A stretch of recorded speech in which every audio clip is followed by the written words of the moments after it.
आज की सरकार, पहले तो शायद हम ये कह सकते हैं कि सरकार इग्नोर करती थी इस सब्जेक्ट को, लेकिन आज की सरकार तो इस विषय को थोड़ा गंभीरता से लेती है, ऐसा लगता है।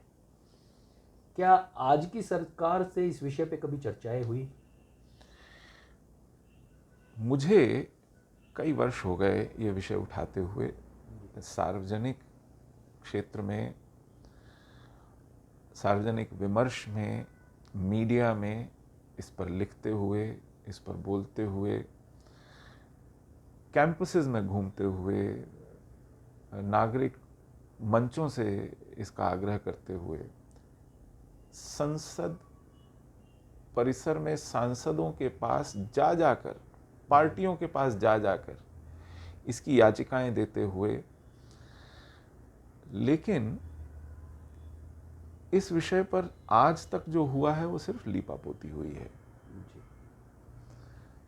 मुझे बुला बुलाकर वरिष्ठ अधिकारियों ने, नेताओं ने कई बार आग्रह किया कि मैं ये सब करना बंद करूं, अच्छा, इस विषय पर न बोलूं, इसको सार्वजनिक रूप से इतने आक्रामक तरीके से न उठाऊं, इस पर चीखना चिल्लाना रोना धोना बंद करूं। तो मैंने उनसे पूछा कि आपको इससे क्या लाभ होगा, मेरे बोलने से क्या नुकसान होगा।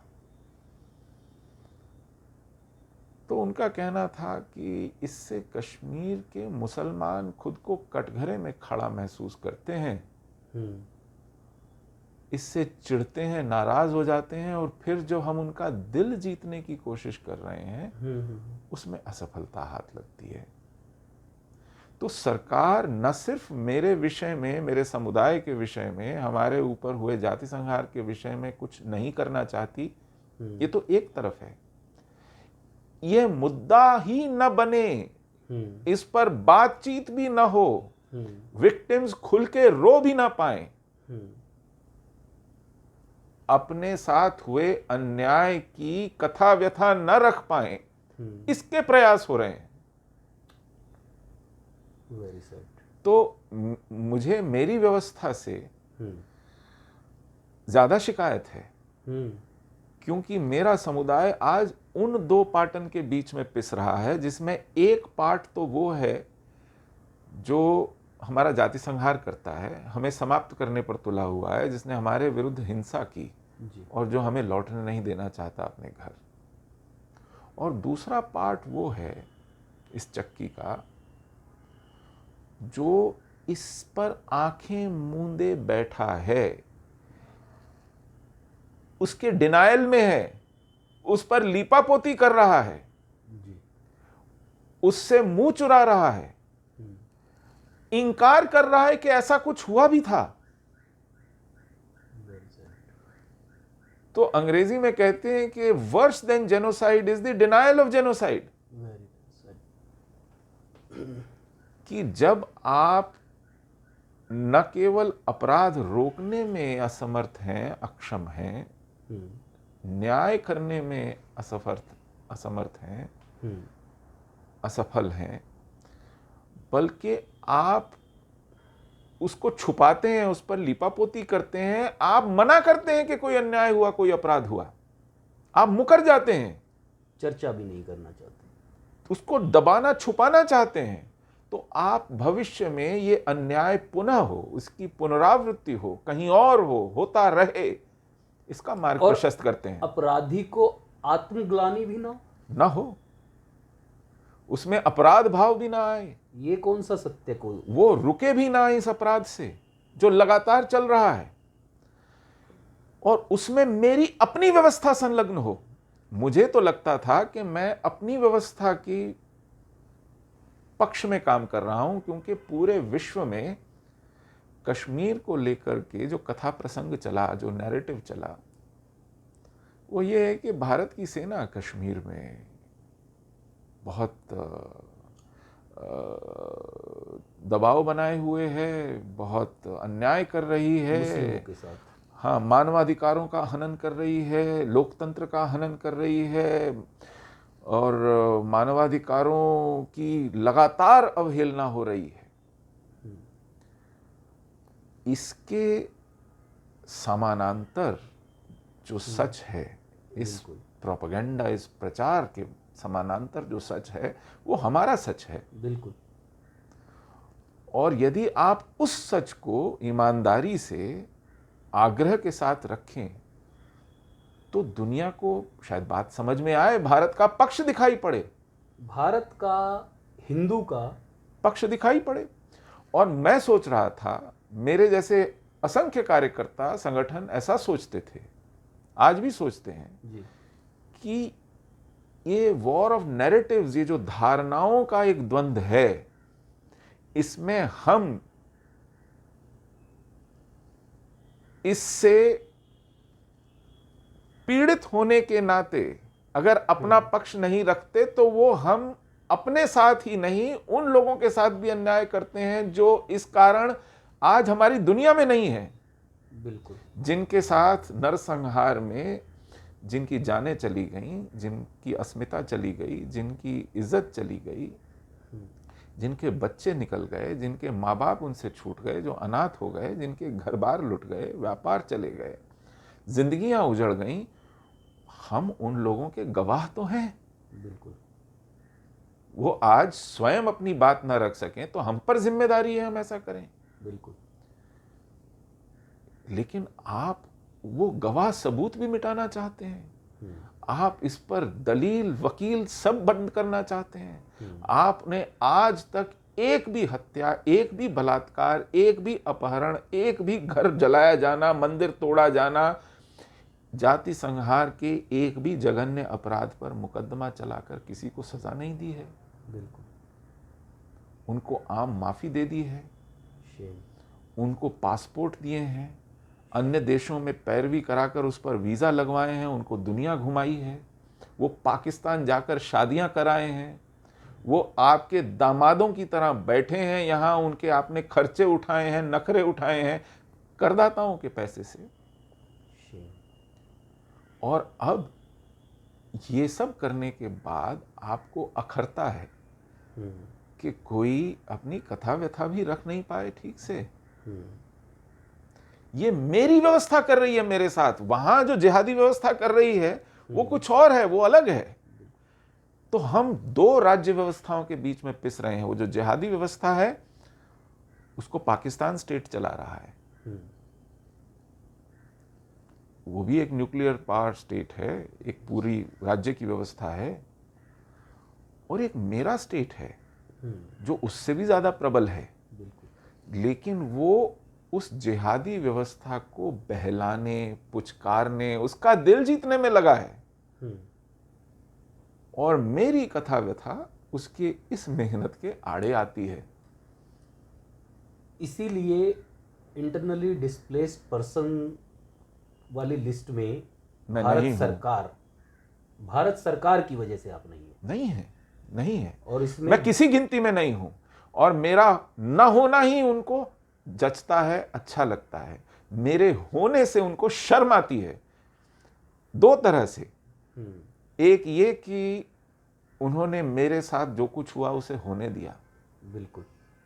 और दूसरा इस बात की कि होने देने के बाद भी इस विषय पे कुछ किया नहीं।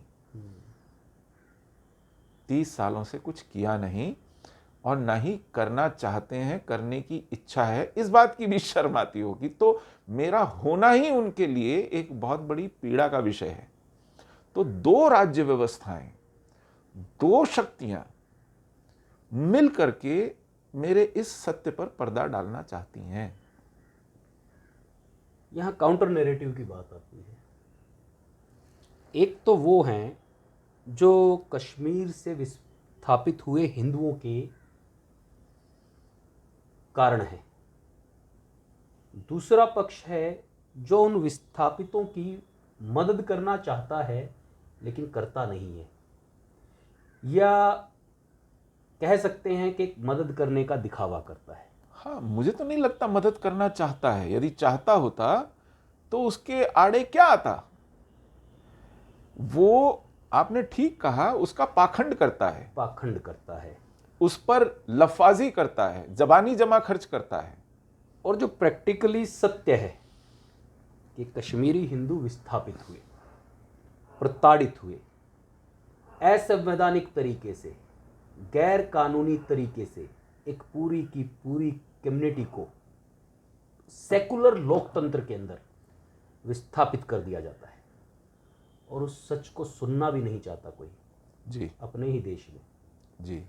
क्या अपने ही देश की सरकारें अपने ही देश के बेटों को अपने ही देश की सीमाओं में विस्थापित, प्रताड़ित होने दे सकती हैं? और ठीक है, कई बार चीज़ें, घटनाएं घट जाती हैं, तो क्या उसके बाद उस सत्य की वजह से, उस सच की वजह से जो आत्मग्लानि उन अपराधियों को होनी चाहिए, उससे उन अपराधियों को बचाने का प्रयास कर सकती है? ऐसी सत्ताएं कब तक? ये एक प्रश्न है मेरा सब विचारवान लोगों से। विचार कीजिए, सोचिए, क्या दिशा हमारी सत्ता की होनी चाहिए? क्या प्रताड़ित व्यक्ति चिल्ला भी नहीं सकता? वो अपना सच, अपने अगेंस्ट हुए अपराध को बता भी नहीं सकता? बड़ी ही वेदना के साथ इस सत्य को आपके सामने प्रस्तुत करते हुए शर्मिंदगी भी महसूस कर रहा हूँ। मैं शर्मिंदा हूँ। सुशील जी, आपने जो सच बताया, मैं उससे आगे अपना इंटरव्यू चला नहीं पा रहा हूँ, और मैं शर्मिंदा हूँ। ये बात पूरे देश तक पहुँचे और हम अपना अपना मन, अपनी आत्मा टटोलें कि हम जिस संस्कृति के, जिस सभ्यता के वाहक हैं, और जिस पीढ़ी के पास यह आज एक दायित्व है आने वाली पीढ़ी को एक भविष्य सौंप कर जाने का, हम कैसी परिस्थितियों में उन्हें क्या सौंप कर जाएंगे? बिल्कुल। क्योंकि ये केवल कश्मीर से विस्थापित हिंदुओं का प्रश्न नहीं है जी। ये सैकड़ों वर्षों से चला आ रहा हिंदुओं का जाति संहार है, जो हमें निरंतर संकुचित कर रहा है, जा रहा है, काट रहा है, बांट रहा है और अधोगति की ओर ले जा रहा है। आज हम हैं, कल असम का, परसों बंगाल का, तरसों केरल का हिंदू होगा। ये त्रासदियां और कहाँ कहाँ कब कब कितनी बार भोगी जाएंगी, ये प्रश्न स्वयं से पूछने की आवश्यकता है। मुझे लगता है शासन, व्यवस्था, प्रशासन, ब्यूरोक्रेसी, ये सब कहीं भावनाहीन, संवेदनाहीन हो गए, संवेदनाहीन होने की वजह से जी ये घटनाएं लगातार घटती जा रही हैं। जी। क्या संवेदना को खोना राजनीति हो सकता है? क्या धर्म जिसको सत्य कहते हैं, हमने सत्य को धर्म माना है, क्या उस सत्य से बचना, उस सत्य से भागना, ये राजनीति हो सकता है? यक्ष प्रश्न है। मैं आपका धन्यवाद करता हूं। आपने जो जानकारियां दी वही पूरे देश को आंदोलित करने के लिए काफ़ी है। भावना से जुड़े हुए लोगों के लिए इतना काफ़ी है कि आपके ही देश में, आपके ही लोगों को आपके सामने, आपकी व्यवस्था में, आपके प्रशासन और आपके शासन में विस्थापित कर दिया जाता है। आप सिर्फ सोच रहे हैं कि इससे क्या हानि होगी, क्या लाभ हुआ। कैलकुलेशन राजनीति नहीं हो सकती। इसी के साथ बहुत बहुत मैं धन्यवाद अपने जी। इंटरव्यू को समाप्त करता हूं। जय हिंद, जय भारत।